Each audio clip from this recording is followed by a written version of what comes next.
Je ne sors que la nuit. J'ai souvent la tête à l'envers. Je squatte souvent vos maisons. Je suis le margouillat. Le margouillat est un gecko très répandu dans les tropiques, pas étonnant donc de le retrouver ici, avec notre climat qu'il affectionne.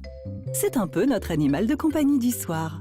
Véritable acrobate de nos murs et de nos plafonds, il mange tout ce qui passe à proximité des ampoules. Avec lui, plus de problème d'insectes.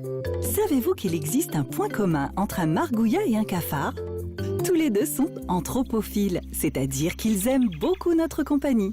Le margouillat des maisons, en fait, il aime bien être à proximité de l'homme, ce qu'on appelle une espèce anthropophile. Il est capable de bien vivre dans les conditions que lui fournisse l'homme. C'est une espèce qui est nocturne, qui n'aime pas du tout la lumière, qui est plutôt, on va dire, qui est quasi albinos, très, très blanche, et donc qui fuit la lumière du jour, et qui va être actif la nuit.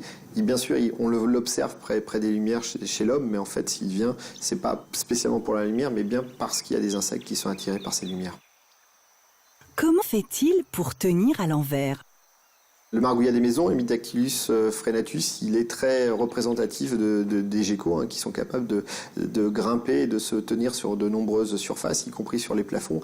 Et en fait, ça, c'est lié un peu à la structure des écailles sous les pattes qui forment un peu des coussinets, qui lui permettent d'élargir la surface de contact et finalement d'être très en adhésion avec les substrats. Le margouillat des maisons, il est capable avec un seul doigt de rester suspendu et d'avoir cette adhésion très très forte grâce à ces écailles en lamelles qui élargissent la surface des pattes.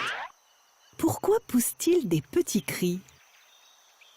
Ce qui caractérise aussi le margouillat des maisons, enfin au moins Hemidactylus frenatus, c'est cette capacité à faire des vocalises. Alors ces vocalises sont liées aux interactions sociales, puisque ce sont des animaux qui sont territoriaux, et donc en fait quand on entend ces claquements, il s'agit toujours d'interactions sociales, et d'ailleurs on peut voir, c'est pas rare, de voir des individus s'agresser. Finalement c'est un gecko qui est plutôt agressif, qui est capable de cannibalisme à l'encontre des jeunes.